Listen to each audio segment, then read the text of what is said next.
Selamat datang di Serantara. Hari ini kita akan mengupas kisah menarik seorang wanita yang menjadi ikon dalam dua dunia yang sepertinya bertolak belakang, yaitu dunia hiburan dan dunia intelijen. Dia adalah Margareta Gertruda Zelle yang lebih dikenal dengan nama panggungnya Matahari. Matahari adalah seorang penari eksotis yang mempesona para penontonnya dengan gerakan-gerakan yang penuh pesona dan tariannya menggabungkan budaya Timur dan Asia. Namun di balik panggung glamornya dan sorotan terang, tersembunyi rahasia gelap yang menghubungkannya dengan dunia intelijen pada masa Perang Dunia Pertama.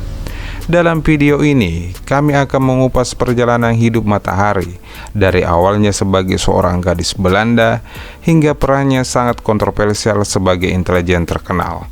Kami akan menjelajahi bagaimana kehidupannya yang mewah sebagai penari eksotis berubah menjadi dunia yang penuh resiko sebagai intelijen, dan bagaimana akhirnya ia menjadi salah satu sosok paling ikonik dalam sejarah intelijen.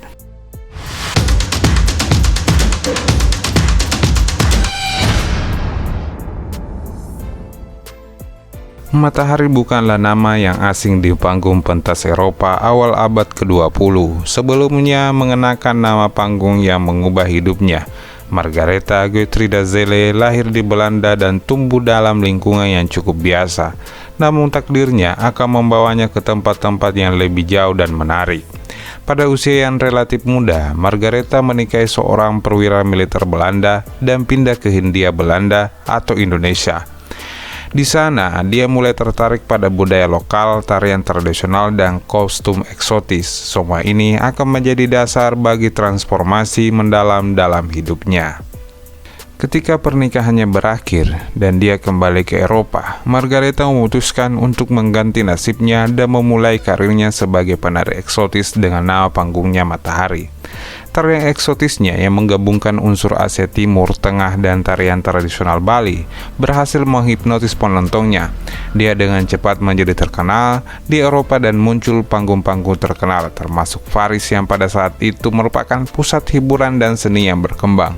Namun di balik kemegahan dunia hiburan ini, Matahari juga telah membangun jaring sosial yang sangat beragam. Ini akan menjadi faktor penting dalam perang ganda yang akan dia jalani sebagai intelijen. Namun kehidupan Matahari tidak hanya tentang tari eksotis dan sorotan panggung. Di balik tirai merah yang mempesona, ia juga menjalani perang yang jauh lebih gelap, perang seorang mata-mata. Pada awal Perang Dunia Pertama, Eropa terperangkap dalam konflik yang semakin memanas dan dunia mata-mata menjadi lebih penting daripada sebelumnya. Matahari dengan kecantikannya, jaringan sosial yang luas, dan bakat untuk berbicara beberapa bahasa menjadi sasaran sempurna bagi pihak-pihak yang ingin memanfaatkannya untuk tujuan mata-mata. Dia mulai menjalani perang ganda yang penuh resiko sebagai penari eksotis yang menghibur para pejabat dan tentara, serta sebagai agen intelijen yang mengumpulkan informasi rahasia. Salah satu aspek yang paling mencengangkan dalam perang gandanya adalah kemampuannya untuk menyembunyikan kegiatan mata-matanya di balik karirnya yang terang-terangan. Di mata orang banyak, dia adalah seorang penari yang hanya mencari sensasi dan hiburan. Tidak banyak orang tahu bahwa di balik sorotan panggung, Matahari berkomunikasi dengan pihak-pihak yang terlibat dalam perang.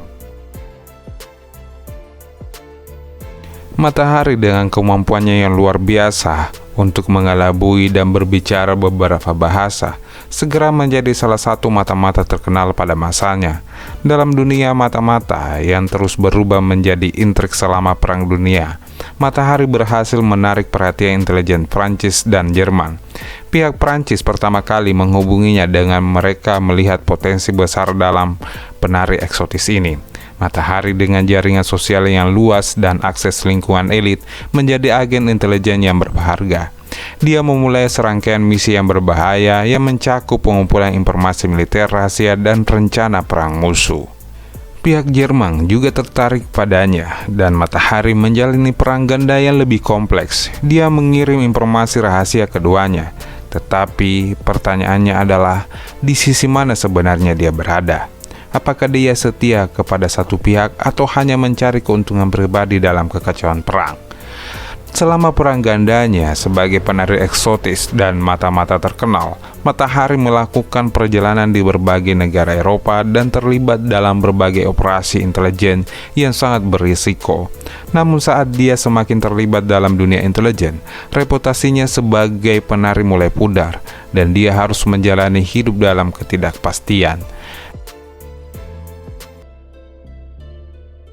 Namun seperti dalam banyak cerita intelijen, pengkhianatan dan risiko selalu mengintai. Keberhasilan Matahari dalam dunia intelijen akhirnya terhenti pada suatu saat yang tak terduga. Pada suatu hari yang kelam, pengkhianatan datang menghampirinya. Ternyata rekan-rekan intelijen yang bekerja sama dengan Matahari mulai meragukan setianya. Ada kecurigaan yang tumbuh bahwa dia mungkin telah bermain di dua sisi, mengirim informasi ke pihak musuh. Kemungkinan konflik kepentingan di antara mereka yang mendekati Matahari dengan tawaran-tawaran yang menggiurkan menjadi kenyataan. Pada akhirnya, pihak intelijen Prancis merasa yakin bahwa Matahari adalah pengkhianat. Operasi yang awalnya mereka pandang sebagai aset berharga, sekarang mereka pandang sebagai ancaman terhadap keamanan negara. Mereka mulai mengawasi setiap gerak-geriknya dan mengumpulkan bukti yang cukup untuk menangkapnya. Penangkapan Matahari adalah momen yang dramatis dan penuh ketegangan. Dalam ceritanya, dalam suatu operasi yang terkoordinasi dengan cermat, dia akhirnya ditangkap oleh pihak berwenang Prancis. Tangkapannya menjadi headline berita internasional dan mengguncang dunia intelijen pada saat itu. Ketika dia berada di tahanan, Matahari menghadapi pemeriksaan yang intensif dan interogasi yang ketat. Mereka mencoba untuk mendapatkan pengakuan darinya dan mengungkap rincian operasionalnya dalam dunia intelijen. Namun dia terbukti sangat kuat dan berani dalam menghadapi interogasi dan mempertahankan dirinya dengan gagah dan berani. Setelah penangkapannya yang dramatis, Matahari segera menjalani proses pengadilan yang memikat perhatian dunia. Pengadilan ini akan menjadi puncak dari perjalanan hidupnya yang mengejutkan dan reputasinya sebagai salah satu intelijen yang paling terkenal yang akan diuji saat ini. Di ruang pengadilan yang penuh sorotan dan media dan masyarakat, Matahari menghadapi serangkaian tuduhan berat, termasuk pengkhianatan terhadap Prancis. Pihak jaksa berusaha keras untuk membuktikan bahwa dia telah memberikan informasi rahasia kepada musuh Prancis selama perang, yang mengakibatkan kerugian besar bagi negara itu. Pertempuran dalam pengadilan ini bukan hanya pertempuran hukum, tetapi juga pertempuran citra. Matahari berusaha untuk mempertahankan dirinya, mengklaim bahwa dia adalah seorang wanita yang tidak bersalah, yang hanya mencari kehidupan yang lebih baik. Namun, bukti dan kesaksian dihadirkan dan menunjukkan bahwa dia telah berperang sebagai intelijen dan dia memiliki banyak musuh di dalam pemerintahan Prancis. Akhirnya, pada akhir pengadilan yang panjang dan dramatis ini, Matahari dihukum mati. Keputusan eksekusi ini mengguncang banyak orang di seluruh dunia.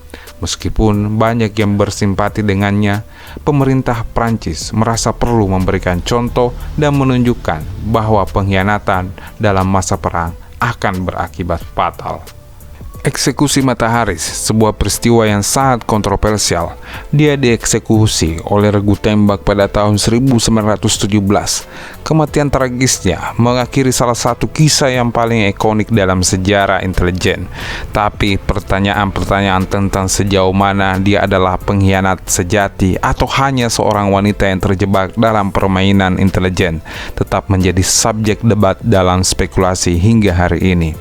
Dengan dieksekusinya, Matahari meninggalkan warisan yang rumit dan misterius yang terus menginspirasi diskusi dan penelitian tentang perang dan motivasinya dalam dunia intelijen. Cukup sekian video kali ini, semoga bermanfaat bagi sahabat-sahabat Siarantara. Tetap like, comment, and subscribe.